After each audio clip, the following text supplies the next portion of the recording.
गुरु की साजी निवाजी प्यारी सात संगत जी, प्यार और सत्कार से कहना धन निरंकार जी।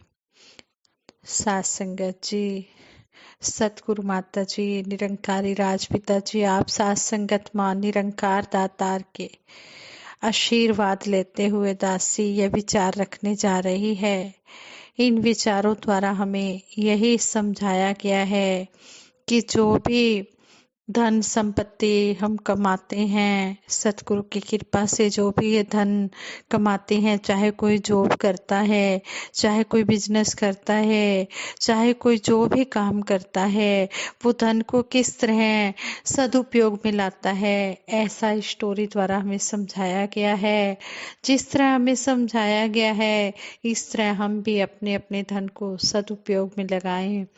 कहते हैं, शिकार से वापसी के दौरान विक्रमपुर के राजा अपनी सेना से आगे पीछे होने के कारण अकेले वापस आ रहे थे। तभी उन्होंने एक लकड़हारे को अपनी बांसुरी की धुन में मगन गांव की ओर जाते हुए देखा। राजा ने उसकी आमदनी के बारे में पूछा।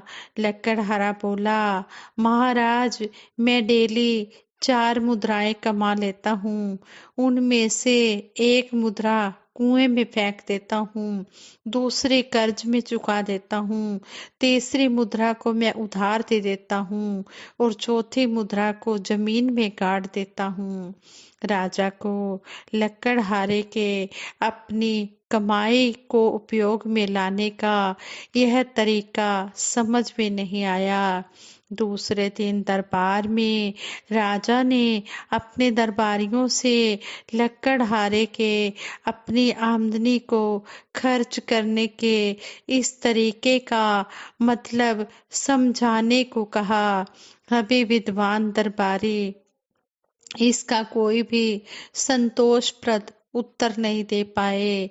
तब राजा ने उस लकड़हारे को अपने राज्य में बुलवाया और इस बारे में पूछा कि जो आप ये धन का उपयोग इस तरह 4 मुद्राओं के रूप में करते हो, मुझे इसका सही से विस्तार करके बताओ। लकड़हारा बोला, महाराज, पहली मुद्रा मैं कुएं में फेंक देता हूँ, यानी अपने परिवार के पालन पोषण के काम में लाता हूँ।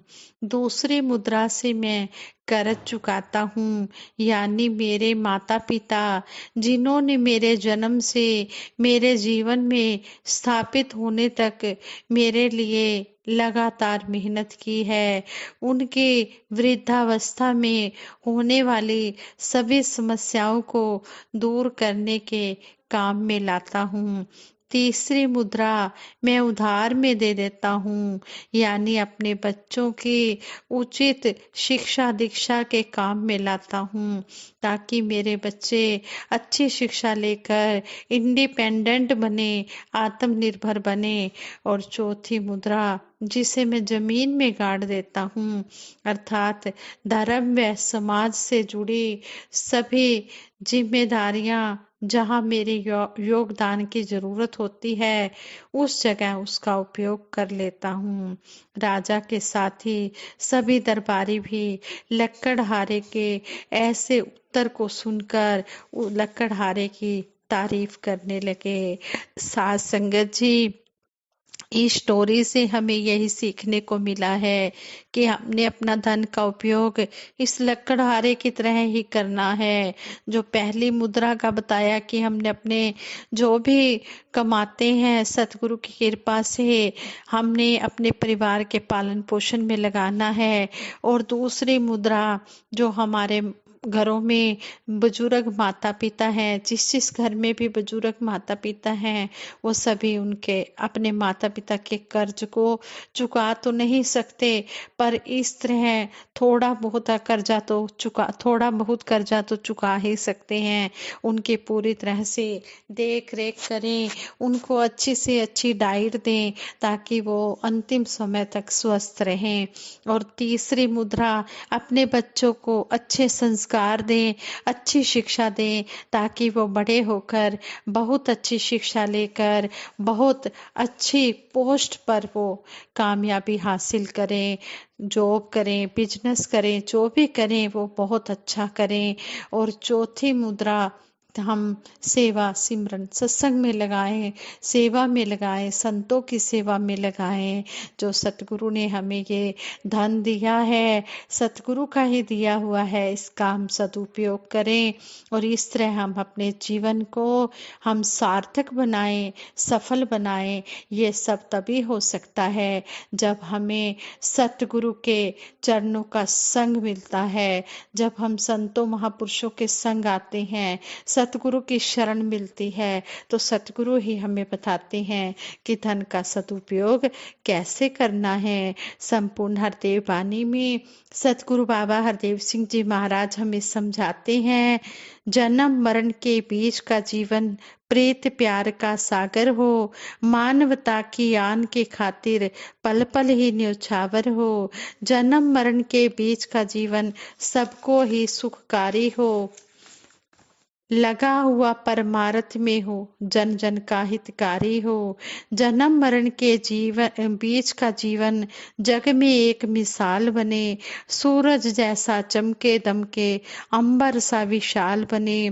जन्म मरण के बीच का जीवन मुक्ति का हकदार बने, भक्ति में भरपूर हो इसका भक्ति ही श्रृंगार बने। जन्म मरण के बीच का जीवन श्रेष्ठ बने, अनमोल बने, कहे हरदेव की गुरु ज्ञान से इसका ऊंचा मोल बने। गुरु कृपा से ही इस जीवन का ऊंचा मोल बन सकता है। तो हम सतगुरु की शरण में जुड़ें, सतगुरु की शिक्षाओं को अपने जीवन में धारण करें। और सतगुरु बाबा हरदेव सिंह जी महाराज भी अपने विचारों द्वारा हमें समझाते हैं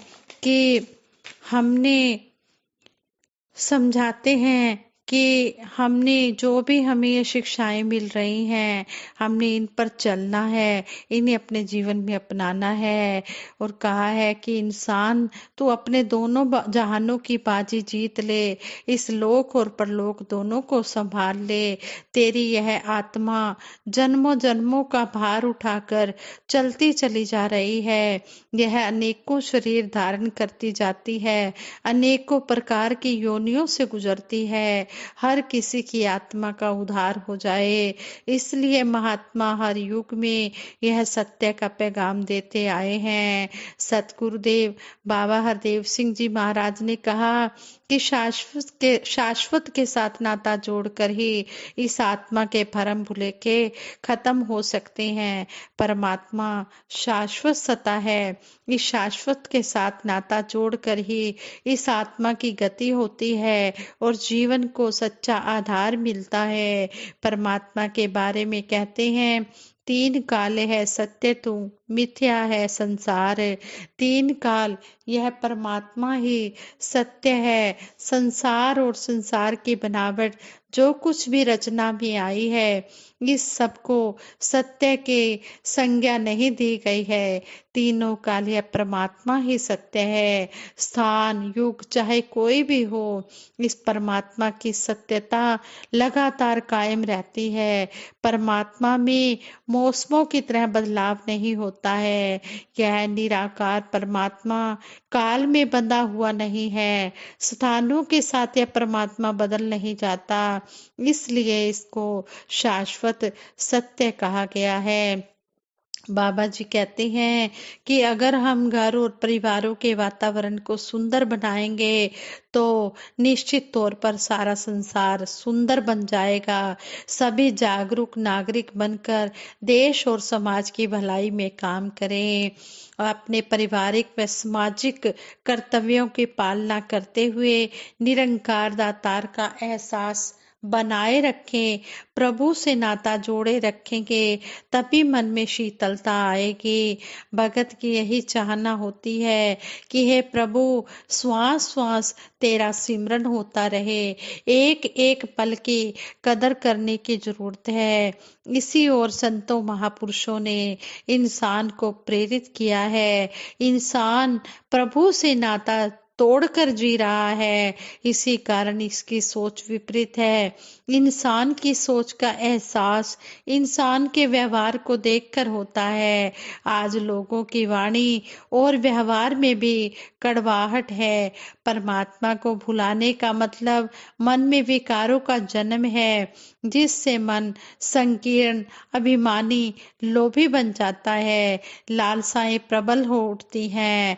और इस तरह सतगुरु बाबा जी समझाते हैं कि सभी भक्ति को सुदृढ़ करने के लिए कोशिश करते रहें। जिन्होंने भी भक्ति के रास्ते को अपनाया है, उनका यश युग बीत जाने के बाद भी हो रहा है। भक्ति का रंग हर एक मन पर चढ़ा रहे, सभी गुरसिक्खी वाला जीवन जी पाए, मनमत हावी ना हो, बल्कि गुरमत के रास्ते पर चलते चले जाएं। इस तरह सतगुरु समझाते हैं कि इंसान इंसान से प्यार करना सीख जाए। और जिस तरह फिल्म के गीत के बोल भी सहज ही जहन में आ जाते हैं कि तू हिंदू बनेगा ना मुसलमान बनेगा, इंसान की औलाद है इंसान बनेगा। लेकिन यह देखा जा रहा है कि इंसान को धर्म के आधार पर ही बांट दिया गया है। संतों महात्माओं ने हमेशा यही चाहा है कि धरती पर अमन चैन हो, सभी प्यार से मिलजुल कर रहें, सभी प्यार ही प्यार बांटते रहें। संसार के वातावरण को सुंदर और सुखद बनाने के लिए इंसान को अपनी इंसानियत प्रमाणित करनी होगी। हर किसी ने अपने आप को संवारना है। मंजिल को प्राप्त करके इंसानियत का रुतबा बरकरार रखना होगा। वर्तमान की संभाल करना बहुत ही आवश्यक है। प्यार से ही धरती को सजाया और संवारा जा सकता है। अपने घर से उजड़कर दूसरों के घर सजाते हैं, फूल फिर भी मुस्कुराते हैं। भक्तों का ऐसा ही जीवन होता है। ये भगत ही होते हैं जो दूसरों की भलाई का भाव रखते हुए मानव कल्याण के लिए दिन रात लगे रहते हैं। सत्य कभी बदलता नहीं है। यह परमात्मा एक रस है। यह सार्वभौमिक सच्चाई है। सभी अवतारी महापुरुषों ने सच पर आधारित संदेश ही दिया है। अवतारी महापुरुषों के संदेश वरदान होते हैं, किंतु इंसान भ्रम भ्रांतियों में उलझकर इन कल्याणकारी संदेशों की तरफ ध्यान ही नहीं देता है। यह परमात्मा सर्व साझा है। इस एक के साथ नाता जोड़कर संकीर्णताओं की दीवारें गिर जाती हैं। भ्रम की जंजीरें तोड़ने के लिए ज्ञान रूपी हथौड़ा होना जरूरी है। सत्य की जानकारी करके इंसान अपने जीवन को सुंदर बना सकता है। वास्तव में सतगुरु की शिक्षा ही जीव का उद्धार कर सकती है, इंसान को इंसानियत के रास्ते पर ला सकती है। इंसान को प्यार करना सतगुरु ही सिखा सकते हैं और सिखा भी रहे हैं। जिसने प्यार करना सीख लिया, जिसने प्यार की भाषा समझ ली है, सही मायनों में उसने अपना जीवन सुंदर बना लिया है। हम सभी इसी तरह सतगुरु के बताए रास्ते पर चलते चले जाएं और अपने जीवन को तो सफल बनाए ही, साथ ही इन बातों पर कर्म करते हुए हम दूसरों को भी फिर प्रेरणा देकर इस तरफ जागृत करें और उनको यही बताएं कि वक्त के सतगुरु आए हुए हैं और सभी को ब्रह्म ज्ञान से जोड़कर सभी का ये मानव जीवन का जो उद्देश्य है उसको पूरा कर रहे हैं और लोक सुखी परलोक सुहेला कर रहे हैं। इसलिए सतगुरु के चरणों में हाथ जोड़कर यही अरदास करते हैं, सच्चे पातशाह सबका भला करना, सबका सब विधि हो कल्याण, सबका भला करो भगवान। हे सच्चे पातशाह, कोई भी इस जहां में दुखी ना हो, सभी के ऊपर अपना मेहर भरा हाथ रखना, सारा संसार सुखी हो। साथ संगत जी, ये विचार करते हुए दासी से बहुत सी गलतियां हुई होंगी, उन गलतियों के लिए आप जी के चरणों में दासी क्षमा प्रार्थी है। और साथ संगत जी, दासी को आशीर्वाद देना, दासी इसी तरह आप जी के चरणों में जुड़ी रहे, आशीर्वाद लेती रहे। साथ संगत जी, प्यार से कहना, धन निरंकार जी।